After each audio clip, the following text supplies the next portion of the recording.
Are there any better summer sounds than the crack of the bat followed by the roar of the crowd? I really don't think so. And I've got five guys that are going to hear a lot of crowd roaring in 2024 as they break out. Let's go. Just like my breakout pitchers, the breakout hitters that I'm going to list are from number 5 to number 1, being the least confident to most confident, and each one is yet to have a season with an OPS plus of 100 or better, meaning they have yet to hit at a league average rate. My number 5 guy is someone who's gone completely unnoticed by basically the entire league, probably because he plays with the Oakland Athletics. That is outfielder J.J. Bleday. Now, Blade was once a very highly regarded prospect. I believe the number 4 overall draft pick. He came to the Athletics as part of the AJ Puck trade. He has had some trying times in the minor leagues. He finally seems like a full-time major leaguer. The question is going to be playing time for him. But I really like JJ Bleday, even though he has struggled at the major league level. He's yet to hit 500 career at-bats. He has a tremendous walk and strikeout rate that I really, really like. And he also has a great chase rate. So he's not chasing pitches outside the zone. He's taking his walks. So what's the issue? Well, the issue is the contact he's making is not very hard. He needs to improve his exit velocities. And the best way to do that is to improve his launch angle. He hits far too many ground balls. That is the biggest issue with JJ Bleday. Too many ground balls, too much weak contact on pitches in the zone. I'm looking for Bleday to take the next step by looking for his pitch within the zone and creating harder contact now that he's understanding how he's being pitched at the major league level. He really struggles on low pitches, getting on top of the ball, driving the ball into the ground, and that's not going to be effective. He's just slightly late, a slight bit earlier, a slight connection a little further out front in front of the plate, and those ground balls can become line drives and fly balls, even power fly balls for home runs. So I think there's a lot to like with JJ Bleday. And he's not blocked in the sense he is a very good defender. He can still really run. So I expect them to be used effectively with the Athletics in that outfield, especially if he can start hitting the ball on the line and driving it with more authority. So I look for JJ to really improve the plate by improving that launch angle, continuing to be patient at the plate, connecting with the pitch a little further out front, just a little bit earlier, split second earlier, and he is going to have a much more successful season, and I think is going to be a very good player and above average league hitter in 2024 in Oakland. In at number 4 is Arizona Diamondbacks outfielder Alek Thomas. I think Thomas really saw his confidence boost through the playoffs as he was a much better hitter through the playoffs than he has been in regular seasons past. And I think there's a big step forward for Thomas to make in 2024. What I love about his game is that he is a plus defender, so he's going to log plenty of innings. But he does need to prove his consistency as a hitter. And where does he need to improve? It's actually a really shocking area. He is actually far below league average when he is ahead in the count. That's when most hitters excel. Get ahead and drive the baseball by being selective and looking for your pitch. Alek Thomas is getting ahead, but he's not looking for his pitch. He seems to be just flailing away at the first thing he thinks he can hit well, and that's leading to poor contact and wasted opportunities when he's ahead in the count.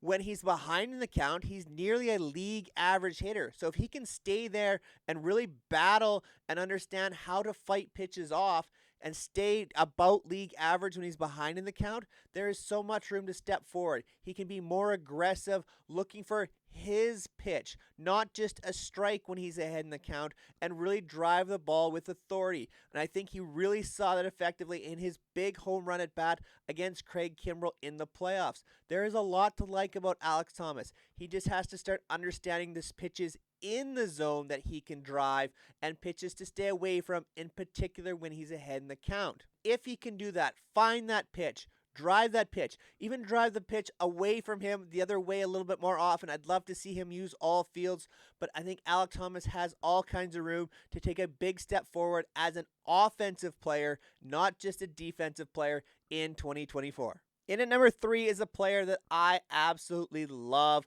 I was very big on him as a rookie in 2023. I'm still very high on him and think he's going to break out here in 2024. And that's the shortstop for the Colorado Rockies, Ezekiel Tovar. What I love most about Tovar is ability to find the sweet spot on the bat and really barrel it up. He has terrific percentages in terms of those rates. In fact, if you can find the sweet spot on the bat very often, especially playing those home games in Colorado, you have a huge opportunity to be a very successful hitter. Now, what Tovar really needs to work on is he really struggled under pressure, and pressure counts. The fact he was so poor in two-strike counts is kind of alarming compared to the league average. Yes, most hitters struggle in two-strike counts, but as a rookie, Tovar really didn't understand they still have to throw an effective pitch to get you out. He was flailing at too many two-strike pitches and not making quality contact when pitchers made mistakes. I'd also love for him to be a little bit more patient. When he was in a 1-0 count, when he took that first pitch for a ball, his OPS plus last year was 115. That is very, very good. I think there needs to be a little bit more patience in Tovar. As a rookie, you're probably trying to do a little bit too much, trying to overextend and hit everything close to the zone, but you need to understand the pitcher has to make an effective pitch to get you out. You have to be ready to hit the mistake and be patient to get that mistake. And I think Tovar, as he figures that out more, especially in those home games in Colorado, when you can really do damage on a lot of different pitches in a lot of different ways because of the high altitude, I think he's going to find a lot of success. I liked his line drive rates from last year. I think he can be a highly effective hitter. We know he's a highly effective defender. I think Ezekiel Tovar has a chance to really break out this season and become the true face of the franchise of the Colorado Rockies moving forward. Number 2 on my list is a player who I think is finally settling to what he is as a defender, and I think that's going to really elevate his game on the offensive end, and that's Kansas City Royals outfielder MJ Melendez. I think MJ Melendez is going to take a huge step forward. What I love about his game, he has quality exit velocity. He has a very good hard hit rate in the upper percentiles when you look at his StatCast numbers. Those are big time numbers for Melendez, and I think he can really improve upon them this year. I love the fact he has a decent walk rate. The issue is his whiff rate is far too high, which means he's swinging through the pitch far too often. He may be getting his pitch or getting a pitch he can handle, but he's swinging through it and not making contact on the pitches he probably should and missing some opportunities. And I think 2024, now that he understands what pitch he's looking for, understands what he's like as a hitter, and doesn't have to worry about improving his defensive game as much anymore, I think this is an opportunity for him to really settle in and improve that offensive ability. So the big key for me in terms of Melendez is going to be his contact rate on pitches in the zone.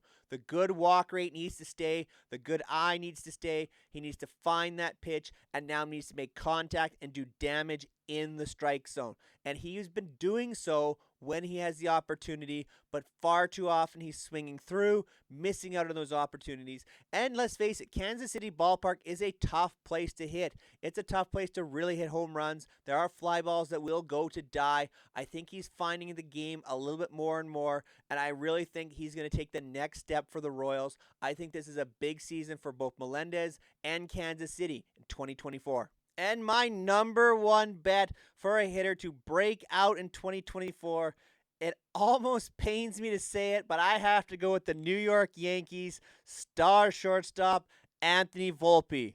Well, he'll be a star by the end of this season. Volpe had a very good rookie season. He went 20-20.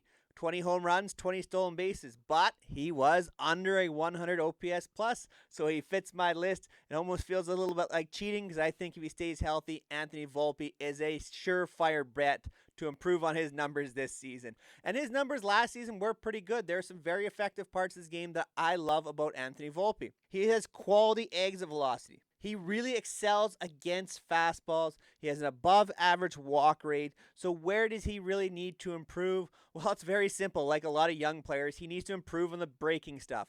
He chases sliders and cutters, especially sliders and cutters, down and away from him far too often. But one way he can combat that is to continue to use all parts of the field. And he's a very good hitter that way. Kind of a la Bo Bichette in that sense. He's not afraid to go to right field, understands there's a lot of hits that way. But oftentimes with the sliders and the cutters, he was pulling off of that. His head would be leaving early on the swing, and he'd be pulling off and swinging and missing, especially in 2-strike counts. So if he can start to find more contact on those sliders and cutters that we know are coming to him more often than not, especially when pitchers are ahead in the count or looking to get ahead in the count, this is an opportunity for Volpe to mature as a hitter, find that ability to take that off-speed stuff the other way, drive it to right field, and there's some home runs to be had that way as well in Yankee Stadium with that short right field porch. Volpe has tremendous power for a guy of his stature.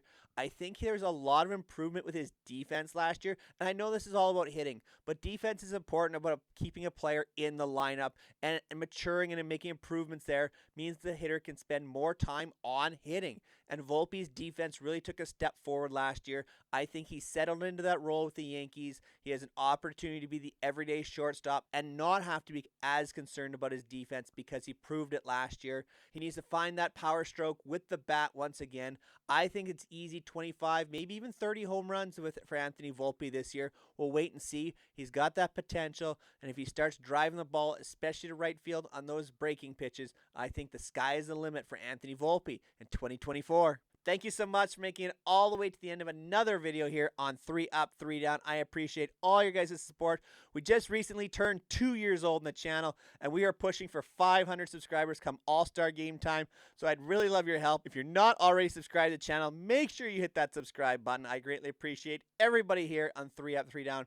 Comment down below who you think is going to break out in 2024. Go check out some of my previous videos, all kinds of preview videos leading into 2024 opening day, well, official opening day on March 28th.